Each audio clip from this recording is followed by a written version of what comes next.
नमस्कार दोस्तों। बॉलीवुड की दुनिया चकाचौंध से भरी है, लेकिन इसके पीछे की कहानियां अक्सर बहुत गहरी और दर्दनाक होती है। आज हम आपको एक ऐसी ही कहानी बताने जा रहे हैं, जिसमें एक महान फिल्म निर्माता और निर्देशक राज कपूर और बेहद खूबसूरत लेकिन विवादों में घिरी अभिनेत्री मंदाकिनी शामिल है। क्या आप जानते हैं कि मंदाकिनी को फिल्म इंडस्ट्री में लाने वाला कोई और नहीं बल्कि खुद राज कपूर थे? क्या आपने कभी सोचा है कि मंदाकिनी को उनकी पहली ही फिल्म में ऐसे बोल्ड सीन क्यों करने पड़े, जो उस दौर में क्रांति से कम नहीं थे? आइए जानते हैं मंदाकिनी की जिंदगी की वो सच्चाई, जिसे राज कपूर के नाम के बिना अधूरा माना जाता है। राज कपूर सिर्फ एक निर्देशक नहीं थे, वो एक शोमैन थे। उन्हें अपनी फिल्मों के लिए नई, मासूम और खूबसूरत लड़कियों की तलाश हमेशा रहती थी। उन्होंने नरगिस, वैजयंती माला, पद्मिनी कोल्हापुरी और डिंपल कपाड़िया जैसी कई अभिनेत्रियों को नए अंदाज में पेश किया। जब डिंपल कपाड़िया ने शादी के बाद फिल्मों से दूरी बना ली, तब राज कपूर एक नई अभिनेत्री की तलाश में जुट गए। उन्हें एक ऐसी लड़की चाहिए थी जो मासूम भी लगे और साथ ही बोल्ड सीन देने से झिझके नहीं। और तभी उनकी नज़र पड़ी मेरठ की एक लड़की पर, मंदाकिनी। मंदाकिनी का असली नाम था यास्मीन जोसेफ। वो एंग्लो इंडियन थी। उनके पिता ब्रिटिश मूल के थे और माँ भारतीय। मंदाकिनी को एक्टिंग का बहुत शौक था, लेकिन इंडस्ट्री में कोई गॉडफादर नहीं था।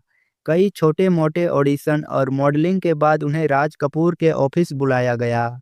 राज कपूर ने जैसे ही मंदाकिनी को देखा, उन्हें लगा कि यही उनकी अगली हीरोइन बन सकती है। मंदाकिनी की मासूमियत और खूबसूरती ने राज कपूर को बेहद प्रभावित किया। राज कपूर ने मंदाकिनी को अपनी फिल्म राम तेरी गंगा मैली 1985 के लिए कास्ट किया। ये फिल्म अपने समय की सबसे बोल्ड फिल्मों में से एक मानी जाती है। इस फिल्म में मंदाकिनी ने ऐसे सीन किए जो आज भी चर्चा का विषय है।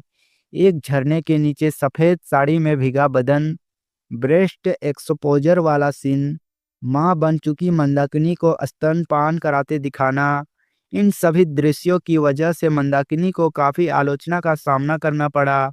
लोगों ने कहा कि राज कपूर ने एक मासूम लड़की को अपने फायदे के लिए इस्तेमाल किया। कुछ आलोचकों का मानना है कि राज कपूर ने जानबूझकर मंदाकिनी को हार्ट और इनोसेंट के कॉम्बिनेशन के रूप में पेश किया, ताकि फिल्म की कामुकता और भावुकता दोनों बेची जा सके। मंदाकिनी ने शुरू में इन विवादों पर कोई प्रतिक्रिया नहीं दी। उन्होंने कहा था कि उन्होंने वो सब राज कपूर की सलाह पर किया, क्योंकि वो निर्देशक पर पूरी तरह भरोसा करती थी। हालांकि उनके परिवार और समाज में इस तरह के सीन पर काफ़ी विरोध हुआ, लेकिन मंदाकिनी का कहना था, मैं एक कलाकार हूं और मैंने सिर्फ अपने किरदार को निभाया है। बावजूद इसके लोग यही कहते रहे कि राज कपूर ने मंदाकिनी को मजबूर किया ताकि फिल्म हिट हो सके। राम तेरी गंगा मैली सुपरहिट हुई। फिल्म ने उस वक्त के रिकॉर्ड तोड़ दिए। राज कपूर का सपना सच हुआ और मंदाकिनी एक ही रात में स्टार बन गई। लेकिन ये स्टारडम बहुत भारी पड़ा। बॉलीवुड ने उन्हें सिर्फ ग्लैमर्स और बोल्ड भूमिकाओं तक ही सीमित कर दिया। उन्हें कभी गंभीर या पारिवारिक फिल्मों के लिए नहीं चुना गया। राज कपूर की मृत्यु 1988 में हुई। इसके बाद मंदाकिनी का करियर धीरे धीरे ढलान पर चला गया। उनके पास बड़े बैनर की फिल्में आनी बंद हो गई।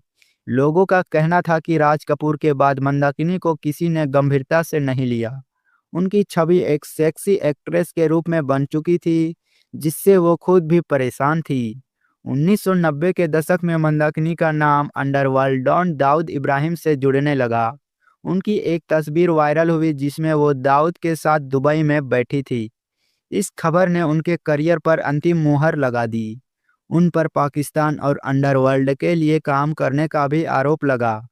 मंदाकिनी ने बार बार कहा कि वो सिर्फ एक कार्यक्रम में शामिल होने गई थी और दाऊद से उनका कोई रिश्ता नहीं है। लेकिन तब तक बहुत देर हो चुकी थी। 1996 के बाद मंदाकिनी ने फिल्मों से दूरी बना ली। 1990 में उन्होंने डॉक्टर कग्यूर टी रिनपोचे ठाकुर से शादी की, जो एक बौद्ध धर्मगुरु थे और कभी खुद भी फिल्म डांस डांस में अभिनय कर चुके थे। मंदाकिनी ने योग और मेडिटेशन को अपने जीवन का हिस्सा बना लिया। वो मुंबई में एक मेडिटेशन और योग सेंटर भी चलाती है। मंदाकिनी ने कभी खुलकर राज कपूर के साथ अपने रिश्ते पर बात नहीं की, लेकिन उनके इशारों से यह साफ था कि राज कपूर उनके गुरु, गाइड और पिता समान थे। लेकिन बॉलीवुड की गलियों में जो चर्चा आज भी जिंदा है कि मंदाकिनी ने अपनी मासूमियत के बदले फिल्म इंडस्ट्री में जो कीमत चुकाई वो बहुत ज़्यादा थी। तो दोस्तों, क्या मंदाकिनी वाकई में शिकार बनी राज कपूर की महत्वाकांक्षा का, या फिर राज कपूर ने उन्हें एक प्लेटफॉर्म दिया जिससे वो मशहूर हुई? ये सवाल हमेशा बहस का विषय रहेगा। लेकिन इतना तय है कि मंदाकिनी की कहानी बॉलीवुड के सबसे विवादित किस्सों में से एक है। अगर आपको ये कहानी पसंद आई हो तो वीडियो को लाइक करें, चैनल को सब्सक्राइब करें और कमेंट में बताइए कि आप अगली कहानी किसकी सुनना चाहेंगे।